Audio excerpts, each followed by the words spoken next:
Hey there, fellow time travelers through the vast realms of television history. Do you remember those days when black and white screens held our attention, and the captivating drama of Peyton Place filled our living rooms? Ah, the nostalgia. I can almost hear the theme music playing in the background as you settled in for another dose of small-town scandal and secrets. The year was 1964, and Peyton Place was the talk of the town. As we journey back in time together, I can't help but wonder, did you watch this iconic show back in the day? I invite you to take a trip down memory lane with me. Share your cherished moments, the characters who stole your heart, and the gripping stories that kept you glued to the screen. Whether it was the scandalous affairs, the quirky townsfolk, or the suspenseful cliffhangers, Peyton Place had something for everyone. So, dear viewer, what are your fondest memories of this classic TV series? Let's reminisce together and celebrate the magic of vintage television. Did you? Now, let's set the stage for some intriguing random facts about Peyton Place, shall we? Peyton Place, a groundbreaking TV series that premiered in 1964, emerged from Grace Medalia's scandalous novel of the same name, with a film adaptation preceding it. This primetime drama, set in the fictional New England town of Peyton Place, delved into the complex lives and secrets of its residents. The series was marked by its ensemble cast, featuring iconic characters like Allison Mackenzie, played by Farrow, and the conniving Constance Mackenzie, portrayed by Dorothy Malone. The show's unique style lay in its willingness to tackle taboo subjects, including extramarital affairs, domestic abuse, and teenage pregnancy, pushing the boundaries of what was acceptable on television at the time. Its impact on popular culture was immense, as it paved the way for more daring and realistic storytelling in TV dramas. Peyton Place helped usher in a new era of socially relevant and character-driven television, leaving an indelible mark on the medium. The untold stories of Peyton Place in the world of 1964 television. Peyton Place stood as a notable drama series that captivated audiences with its scandals and secrets. While some facts about the show have become common knowledge, there are lesser-known stories that deserve attention. One such story revolves around Joyce Gilson, who stepped into the shoes of Farrow and Lee Taylor Young. The press anticipated her meteoric rise to fame, just like her predecessors. However, Gilson never quite achieved the same level of recognition.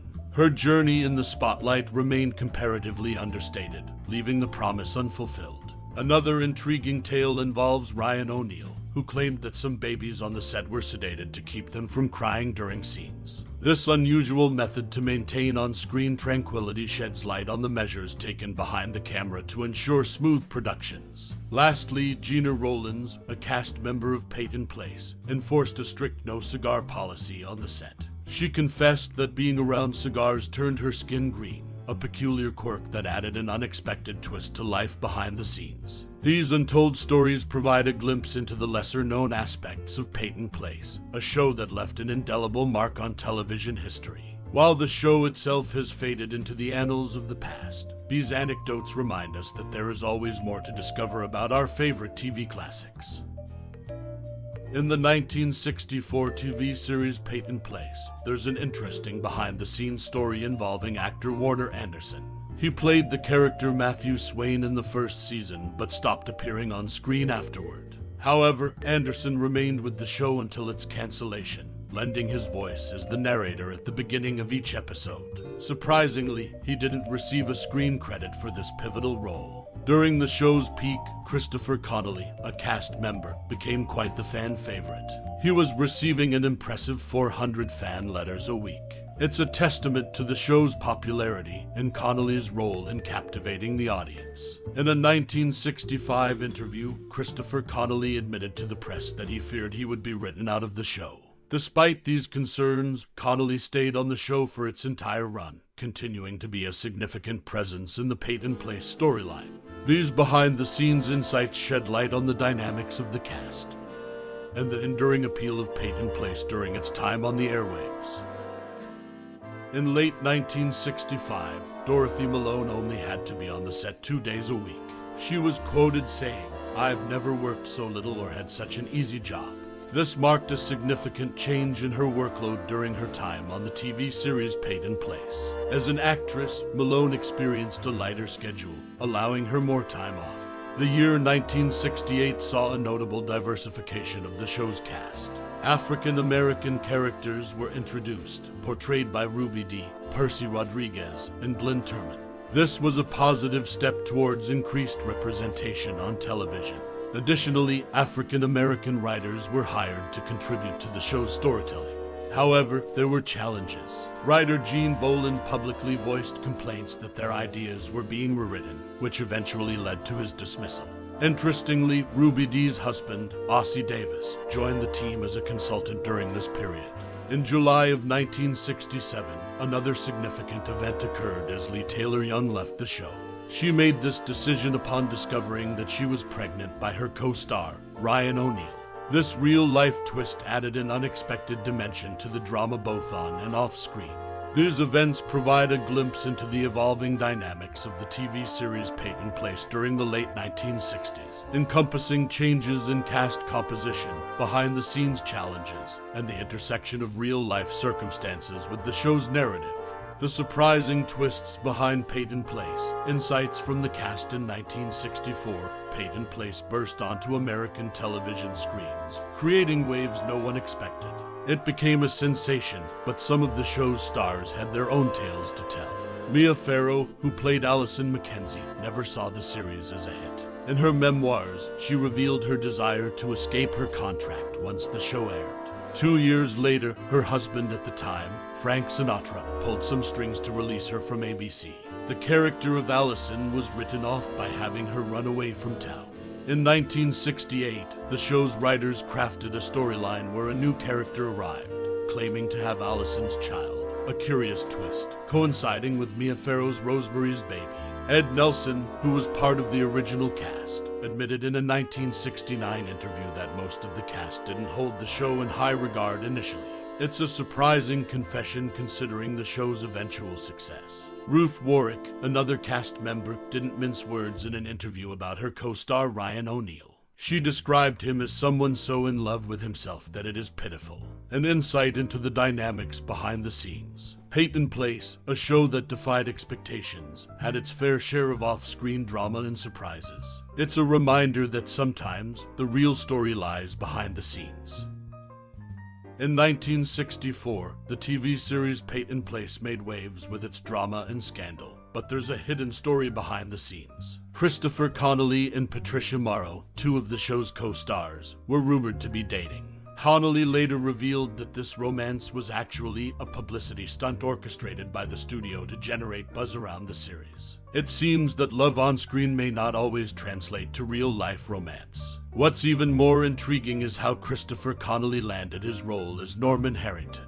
He didn't audition for it. Instead, he found himself in the spotlight when he agreed to help a girl with her screen test for the show. Paul Monash, the show's producer, wasn't impressed by the girl's audition, but he saw potential in Connelly. As a result, Connelly was offered the part of Norman, changing the course of his career in a twist of fate. While some actors may have had mixed feelings about their time on Peyton Place, Barbara Rush was notably positive about her experience. She described it as an actor's paradise. One of the aspects she appreciated was the flexibility in her work schedule, allowing her to infuse some of her own personality into her character. It's clear that for Barbara Rush, Peyton Place was more than just a show. It was an opportunity to shine and be herself on screen. So, behind the dramatic facade of Peyton Place, there were love stories, unexpected castings, and actors who relished the creative freedom it offered. It's a reminder that sometimes the most intriguing tales aren't the ones on the screen, but the ones behind the scenes. In 1968, rumors swirled about the cancellation of the 1964 TV series Peyton Place. Fans voiced their protests, but actress Barbara Rush revealed that the network paid little heed to the protest mail, leaving fans disappointed. When it came to naming the best actors on the show, Ed Nelson singled out Frank Ferguson, George Macready, and Tim O'Connor for delivering standout performances. In an interesting twist, the producers initially planned to kill off the character Betty Anderson in a car accident during the 11th episode. However, due to Barbara Parkins' growing popularity in the role, they ultimately decided against it. These behind-the-scenes insights shed light on the dynamics of Peyton Place, a show that captivated viewers in the mid-1960s and left a lasting impact on television history. Barbara Parkins' memorable encounter with Bette Davis on Peyton Place in 1964. The TV series Peyton Place captured the attention of viewers across the nation. One intriguing anecdote from the show's history involves actress Barbara Parkins, who portrayed the character Betty Anderson. During her time on the series, Barbara Parkins had an encounter with the legendary actress Bette Davis. Reportedly, when they met, Bette Davis quipped, "When are you going to let go of Rodney Harrington?" This remark is a reference to a key romantic plotline in the series involving the character Rodney Harrington. The exchange between Parkins and Davis highlights the impact of Peyton Place and the connection viewers felt with its characters. It also underscores the enduring popularity of the show during its 5-year network run. What's particularly noteworthy about Peyton Place is that all its episodes during the show's network run were original. This was an unusual move for primetime television, as networks often aired repeats during the summer to fill the schedule. However, ABC chose to keep the show fresh and engaging by consistently providing viewers with new content. As for Barbara Rush, who also appeared on the series, she took on her role for practical reasons. She stated, "I was told I would work only 2 or 3 days a week. The studio is only 5 minutes from my home. I do not have to leave my husband and children for location filming." This decision allowed her to balance her career and family life effectively. In summary, Peyton Place left an indelible mark on television history with its unique approach to storytelling and the memorable moments it created for both its cast and audience. Barbara Parkins' encounter with Bette Davis serves as a testament to the show's impact, and the decision to air only original episodes was a distinctive choice in the world of primetime television. As we draw the curtains on our journey through the timeless 1964 TV series, Peyton Place, I invite you to take a moment to reflect on the profound impact it may have had on your life. This iconic show was not just a story, it was an emotional tapestry woven with characters whose lives became intertwined with ours. Perhaps you found yourself rooting for the resilient Allison Mackenzie as she navigated the complexities of small-town life. Maybe you were captivated by the enigmatic Dr. Michael Rossi and his unwavering dedication to his patients. Or did the passionate and turbulent love affairs in Peyton Place ignite your own romantic reveries? As you reminisce about the town's secrets, scandals, and enduring friendships, I encourage you to share your treasured memories and thoughts about Peyton Place. Whether it's a memorable scene, a character that left an indelible mark, or a life lesson learned from the series, your insights are invaluable in keeping the spirit of Peyton Place alive. Thank you for joining us on this nostalgic journey down memory lane.